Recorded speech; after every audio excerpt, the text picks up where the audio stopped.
And this incoming new administration, this pro-American administration, will need to use every constitutional, legal, political, and every other ability that we have and they have to push their agenda and defend it against what is definitely coming. Because these people don't roll over. They don't go into fetal position. They get angrier. They want more power. They grab more money, and they never say no.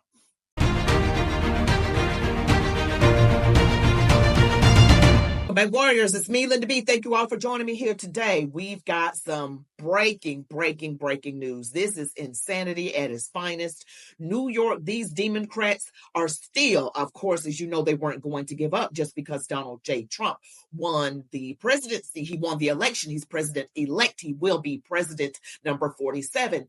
But just because we got saved from communism doesn't mean that the demoncrats aren't still working behind the scenes, coming up with something, because they are scared to death of this man. Before we get into it, don't forget to like this video, comment, share, subscribe to my channel if you haven't already. Hit that notification bell.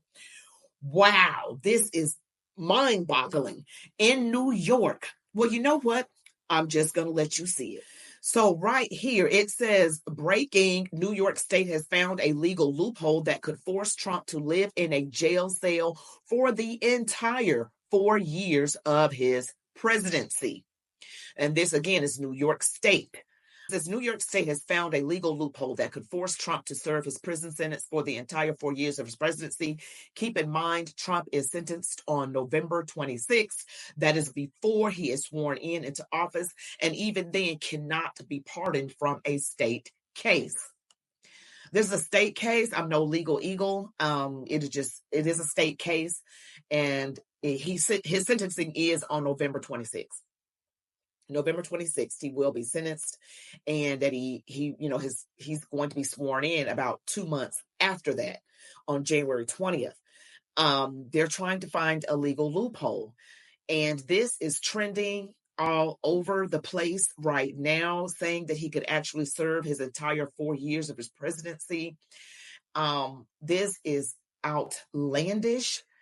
And it says it's kind of crazy that the New York State Court has the total sovereignty to sentence Trump to jail next week. And the settled law is that the federal government cannot do anything. Trump would be inaugurated from jail. Wow. Is this even possible? Someone who has a lot more knowledge than I do, please comment, because I do not know.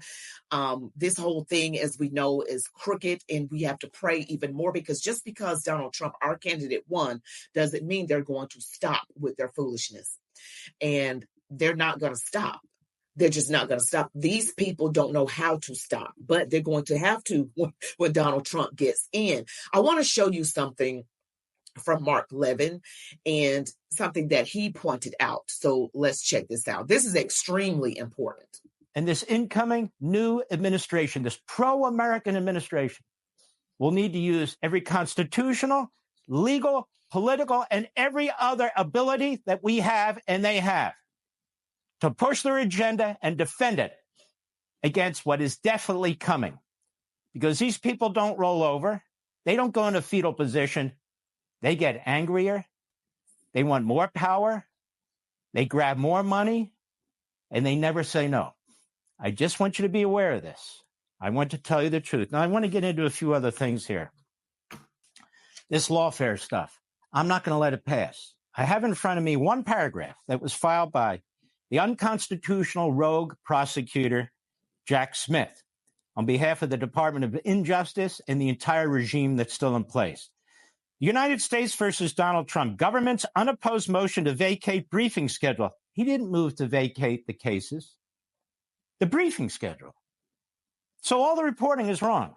As a result of the election held on November 5, the defendant is expected to be certified as president-elect on January 6, 2025, and inaugurated on January 20, 2025. They are sharp. You got to give them that.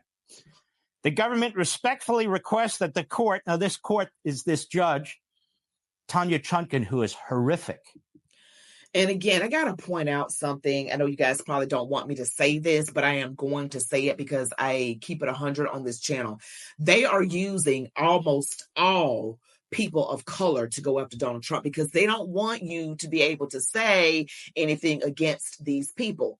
She appears to be a Black woman, or at least partially Black. And then you've got Alvin Bragg, D.A. Fonnie Willis, all these Black people coming after this man, because if you say anything against them, they're going to say you're being racist or you're being a misogynist. That is not true. It's because of what these people are being weaponized to do against someone who is not guilty of the things they are accusing him of. And this is how Democrats do. They use Black people to do their dirty work. An Obama appointee, a left-wing bomb thrower in a black robe. They say they're asking the court to vacate the remaining deadlines. That's the schedule.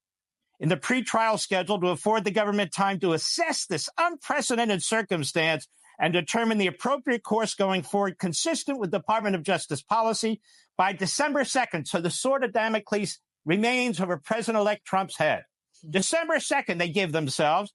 The government will file a status report or otherwise inform the court of the result of its deliberations. The government has consulted with defense counsel who do not object to this request. They haven't made any decision yet because they're corrupt as hell.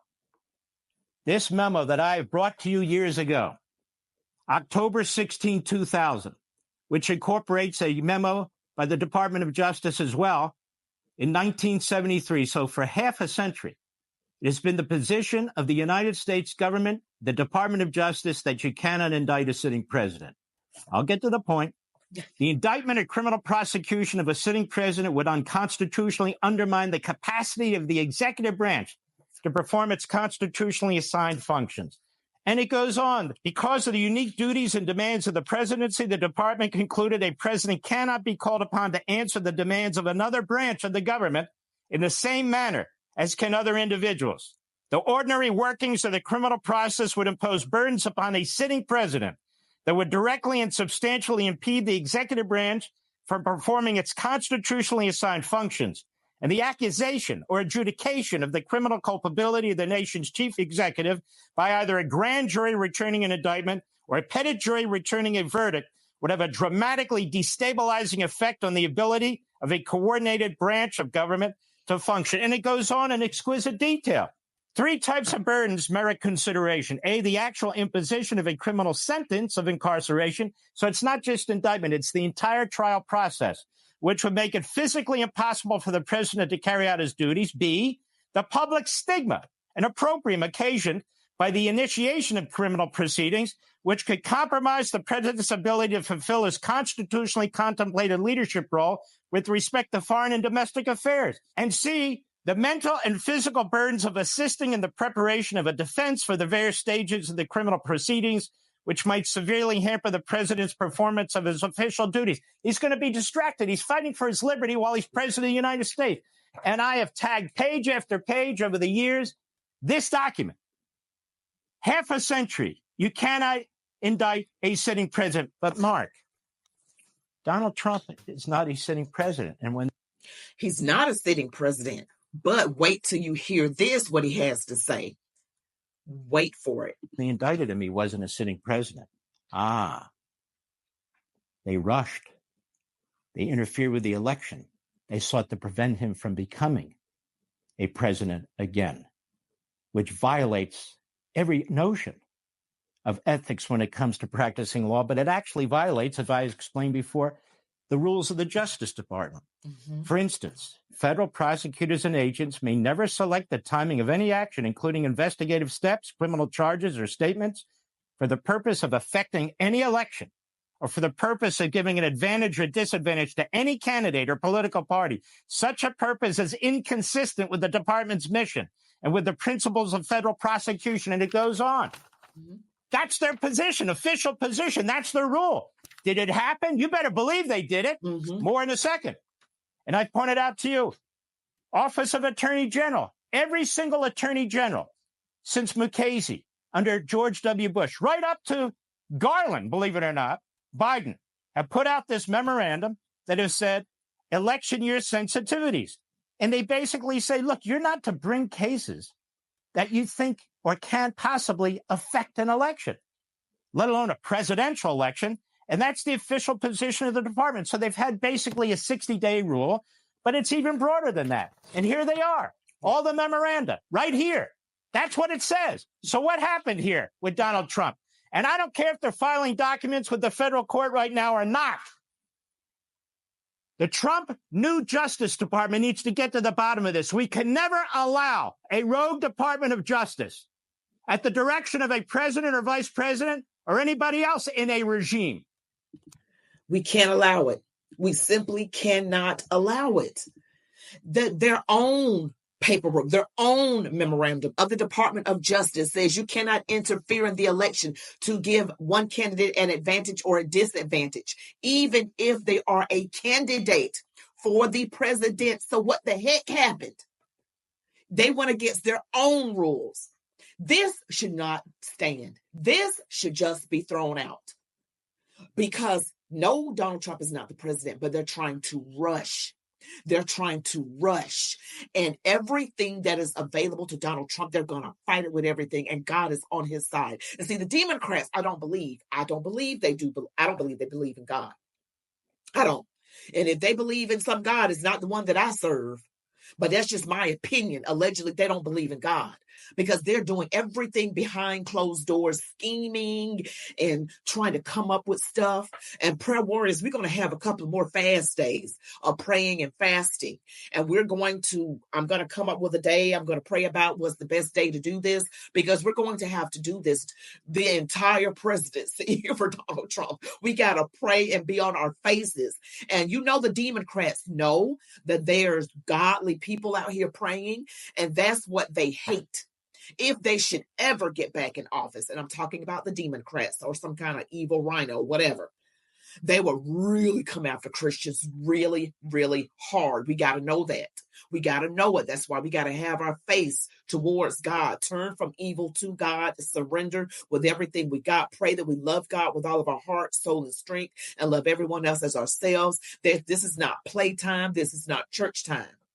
These people are not letting up. They want to make sure that Donald Trump spends 4 years of his presidency in prison, all 4 years. But it won't work.